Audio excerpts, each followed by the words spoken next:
Ito pong nakaraang Martes ay ginulantang hindi lang ang bansang Canada kung hindi ang buong mundo ng isang napaka-lagim at napakasamang balita. A disturbed individual committed unspeakable crimes at marami pong binawian ng buhay dahil sa kanyang mga ginawa. Kasama na ang ilang mga bata.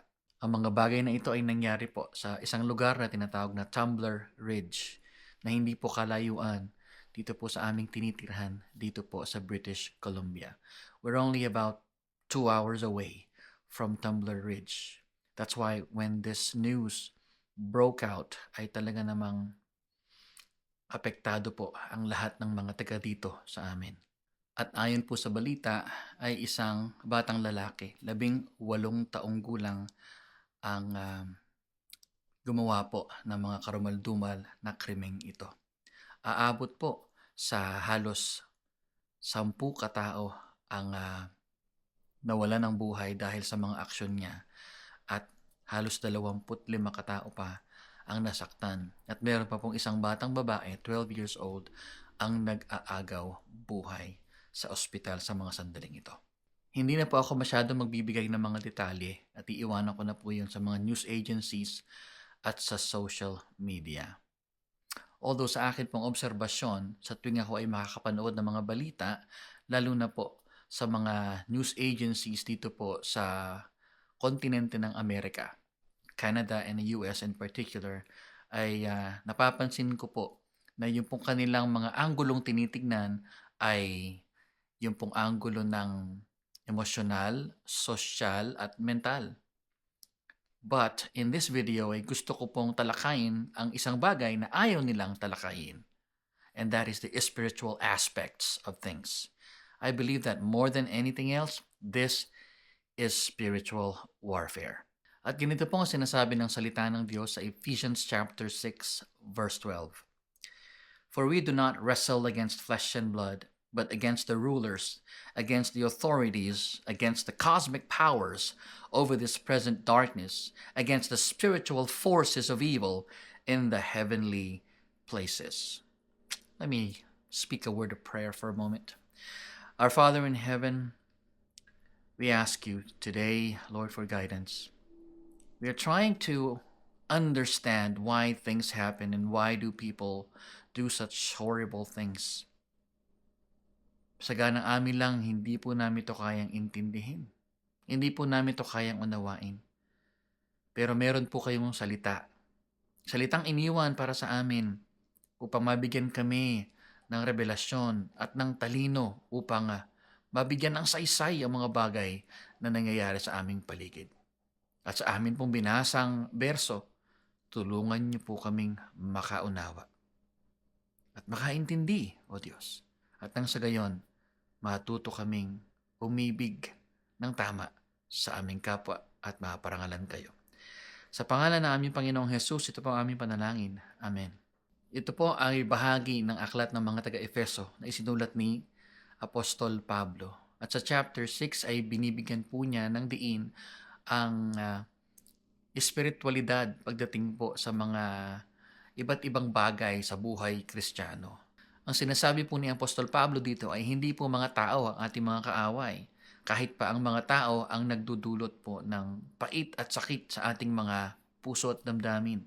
At sinasabi niya na ang ating giyera ay hindi nangyayari sa pisikal kung hindi sa isang dimensyong hindi po natin nakikita. At ang ating mga kaaway ay hindi mga taong may laman at balat at dugo kung hindi mga espiritu. And the text implies that this battle is intense and personal. And I get that because the Apostle Paul used the word wrestle. Nang ibig sabihin, itong mga kaaway natin ay mga spiritual entities, mga espiritu na nang i-impluensya ng mga tao upang gumawa ng mga kahindik-hindik na mga bagay. At ang pakay ng mga espiritong ito ay upang gawin ang kalooban ng kanilang pinuno, si Satanas. The accuser, yan ang tawag sa kanya ng Biblia. At ganito ang sinasabi ng Panginoong Jesus sa John chapter 10, verse 10a. The thief comes only to steal and kill and destroy. Anong ibig sabihin ng Panginoong Jesus dito? And I want to go over those three important words: to steal, kill, and destroy. Ang mga pangunahing bagay na ninanakaw ni Satanas at ng kanyang mga demonyo ay ang katotohanan, ang kagalakan, and eventually ang buhay ng kanyang mga targets. Paano ginagawa ni Satanas ang pagnanakaw? One thing that we need to understand about Satan, siya ay pasensyoso. Alam niya hindi niya magagawa overnight yung kanyang mga plano. Kaya maaga pa lang nagsisimula na siya. Sinisimulan niya ito sa pagkakalat ng mga maling mga katuruan sa isipan ng mga bata. Ito pong suspect sa pagpatay sa napakaraming mga tao ay sinasabing isang transgender na mula po sa kanyang edad na 12 ay nagsimula na daw po siyang mag-transition from male to female. At ang target po ni Satanas ay mga batang katulad niya. Mga batang hindi pa nabubuo yung kanilang mga worldviews sapagkat mahihirapan si Satanas kapag mga matatanda na ang kanyang tinarget. Kaya mga bata pa lang ay sinisimulan niya ng dayain at lokohin sila sa kanilang mga pag-iisip. He is stealing kids. The thief also comes to kill, hindi lang upang tapusin ang buhay ng isang individual, kung hindi ultimately upang putulin ang ugnayan ng tao sa Diyos. Sapagkat kapag walang espiritual na buhay ang isang tao, ay mas madaling magawa ni Satanas ang kanyang mga balak sa tao. Kapag ang isang tao ay walang kaugnayan sa Diyos, ay hindi niya makikita at mauunawaan ang mga plano ng Diyos para sa kanya. At ang ganung mga klase ng tao ang gustong-gustong targetin ni Satanas. But ultimately, the enemy wants to destroy a person's spiritual, emotional, and physical life. At nakita po natin, ganun na nga po ang nangyari doon sa Tumbler Ridge. Without a spiritual life, ang isang tao ay walang totoong koneksyon sa kanyang manlilikha na siyang pinanggagalingan ng lahat ng mabubuting mga bagay. At kapag wala ang mga mabubuting bagay na ito, katulad ng kagalakan at ng kapayapaan, ay nawawalan na ng pag-asa ang isang tao. At kapag ang tao nawalan ng pag-asa, ay nawawalan na yan ng dahilan upang mabuhay pa. At pag umabot na sa puntong ito ang isang tao, tsaka napakakawalan ni Satanas ang kanyang pana. At gaya ng aking sinabi kanina, hindi ito nangyayari overnight. Ang destruction ay nagsisimula sa distraction. Nagsisimula ang demonyo na aliwin tayo upang gawin natin ang mga bagay na hindi mahalaga. Nauubos ang ating buhay, ang ating panahon sa paghahabol natin sa mga bagay na walang kinalaman sa ating layunin kung bakit tayo nabubuhay sa mundong ito. And what is our purpose for living? It is for us to know God and to make Him known. Hindi nangyayari yon kapag tayo ay distracted. Pag masyadong maraming oras ang ginugugol natin sa pagtatrabaho, sa entertainment, at sa iba pang mga bagay. So again, napaka-crafty ni Satanas sa kanyang pagkilos. Hindi siya nagmamadali, pero maaga siyang nagsisimula. First, he's gonna try to distract you, and when you are distracted, ay mas madali ka na niyang maloko. At pag naloko ka na niya, tatanggalin niya lahat ng mabubuting mga bagay sa buhay mo. He will take away your reason for living. Thankfully, there is an answer to this seemingly impossible dilemma: the Good Shepherd. And here's what the Lord Jesus says in the second part of John 10:10. I came that they may live life and have it abundantly. The Lord Jesus is the Good Shepherd. That is, He is the shepherd of our souls. Siya ang nangangalaga sa ating mga kaluluwa. At ang pakay niya ay upang tayo'y bigyan ng buhay na ganap at kasaya-saya.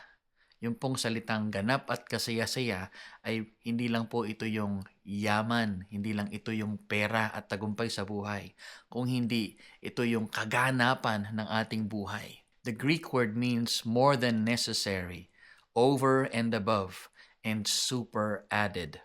It refers to a state of life that is overflowing with joy, peace, and hope. At ang buhay na ito ay nagmumula sa Panginoong Jesus lamang. Hindi ito mahahanap sa pera, hindi ito mahahanap sa kasikatan o sa tagumpay. But more importantly, this life can be experienced in the here and now. Hindi na natin kailangan maghintay pa sa kabilang buhay upang maranasan ang mga pangako ng Panginoong Jesus. At ang buhay na ipinapangako ng Panginoong Jesus ay isang buhay na markado ng bunga ng banal na Espiritu. Why wouldn't you like to live a life that is filled with love, joy, peace, patience, kindness, goodness, faithfulness, gentleness, and self-control? Ito ang klase ng buhay na ipinapangako ng Panginoong Hesus sa sino mang lalapit sa Kanya, magsisisi sa Kanyang mga kasalanan, at sasampalataya sa persona at sa ginawa ng Panginoong Hesus. Kaibigan, kung ikaw ay napapagod na sa buhay at sa tingin mo ay wala ka ng pag-asa, sorry to say this, but you are mistaken. May pag-asa pa. At ang pangakong ito na ibinibigay ng Panginoon ay available sa iyo even now. He is calling you. He wants you to come to Him. He wants to save you. But the question is, will you let Him? Will you let go of your pride and come to your Savior?